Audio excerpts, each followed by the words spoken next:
Assalamualaikum warahmatullahi wabarakatuh. Ananda siswa kelas 12 MIPA maupun IPS yang semoga selalu dalam keadaan sehat dan selalu dalam perlindungan Allah Subhanahu wa taala. Melalui video ini kita akan melanjutkan belajar kita tentang pendidikan kemuhammadiyahan.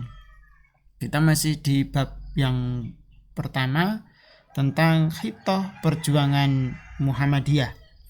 Namun pada kesempatan kali ini kita akan lebih spesifik membahas tentang khitoh Palembang tahun 1956 sampai 1959.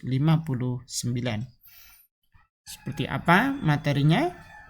Namun sebelum ke situ, mari kita awali dulu dengan membaca basmalah dan berdoa bersama-sama.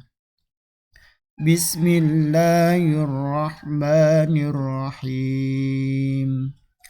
Raditu billahi rabba wa bil islami dina wa bi Muhammadin nabiyya wa rasula.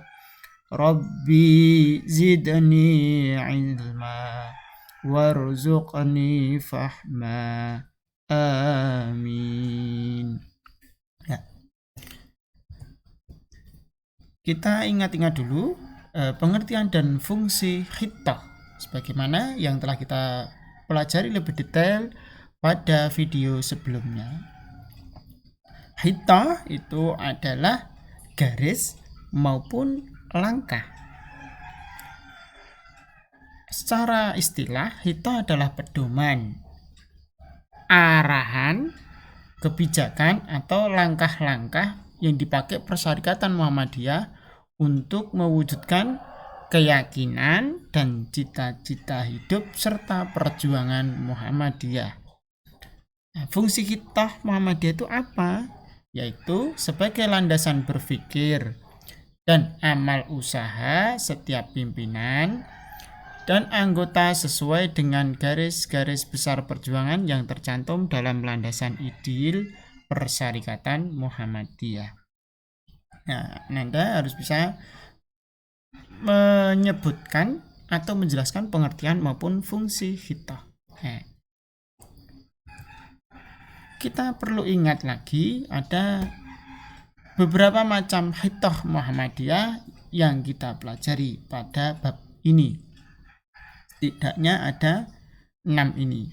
Kemarin kita sudah membahas tentang 12 langkah Muhammadiyah sebagai khitoh yang pertama.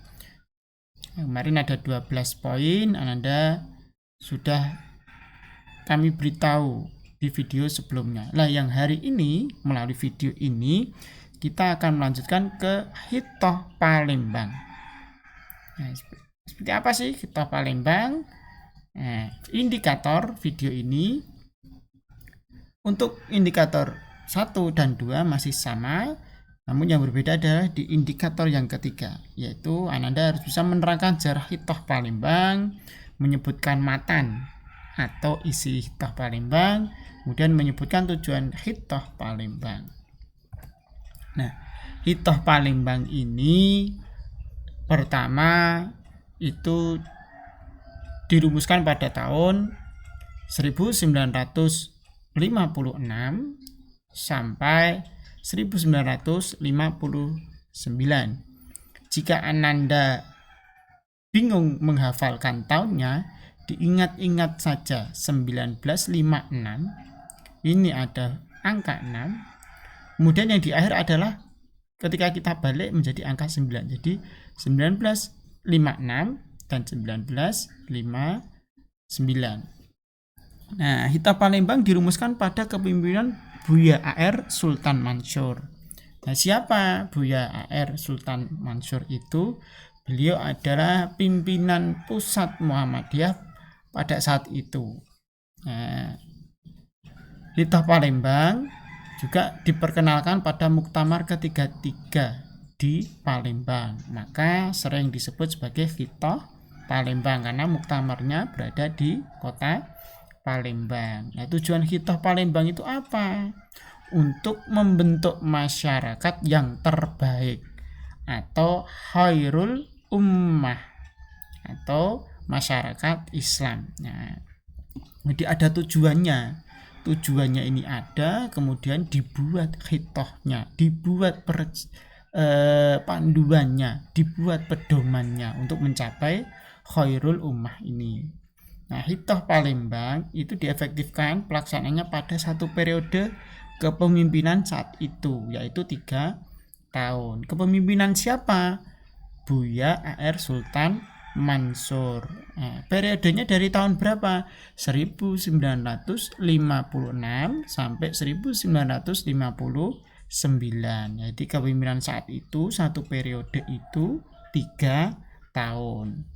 Nah, yang sekarang bagaimana? Ada yang 5 tahun. Kemudian di pemerintahan juga 5 tahun. Ada di beberapa yang 4 tahun. Jadi satu periode itu ada yang berbeda-beda. Tapi di Muhammadiyah pada saat itu di pimpinan pusat Muhammadiyah yaitu 3 tahun. Kalau di khitoh 12 langkah Muhammadiyah ada 12 poin. Nah, isi atau matan Hitoh Palembang terdiri dari 7 poin. Nah, seperti apa? Sebelum ke situ, Ananda harus ingat dulu ya. Ketika ada kata matan, ini berarti isi. Jadi ini adalah istilah yang berbeda tapi punya arti yang sama. Matan itu artinya isi. Nah, isi itu di sini disebutkan sebagai istilah matan, gitu ya. Nah, seperti apa?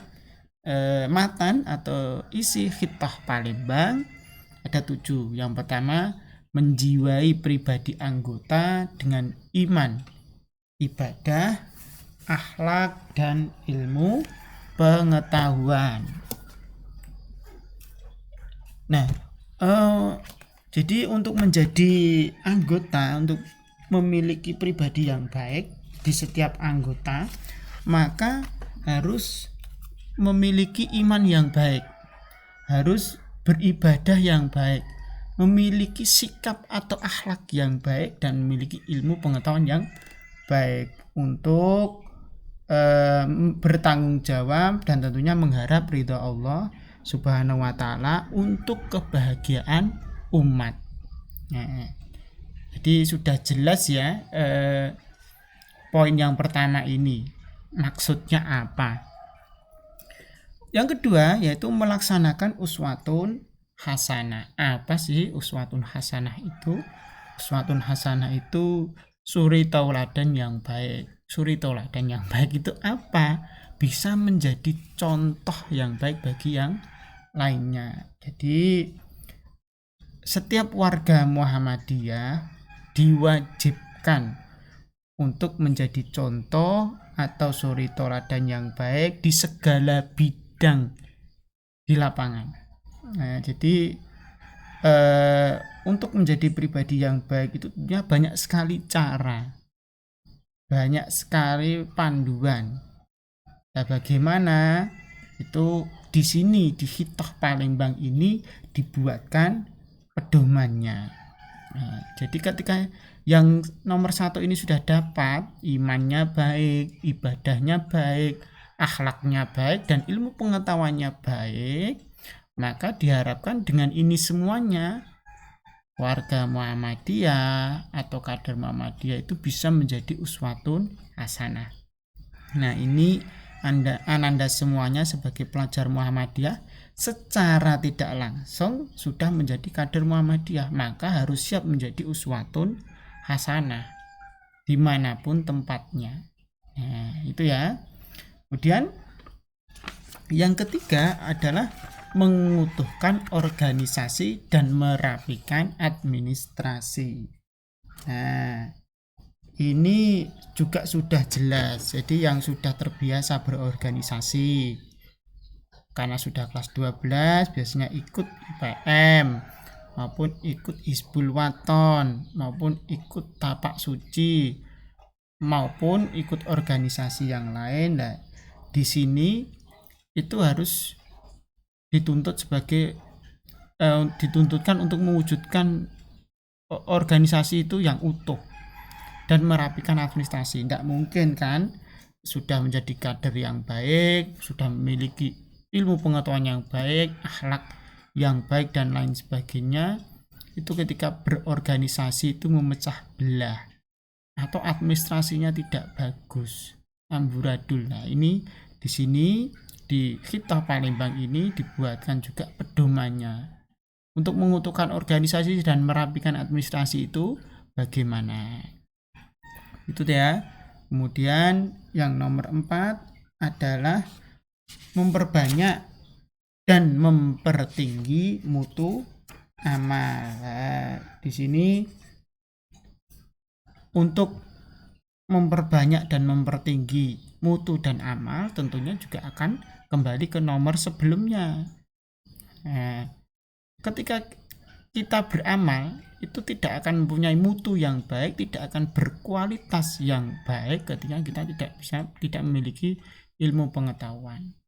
Ketika memiliki ilmu pengetahuan itu tidak akan menjadi mutu yang baik ketika akhlaknya kurang. Ketika akhlaknya sudah merasa baik tapi ibadahnya dan imannya kurang, maka itu tidak akan menjadi amal yang bermutu. Nah, kemudian juga mempertinggi mutu anggota dan membentuk kader. Lah, ini bagaimana?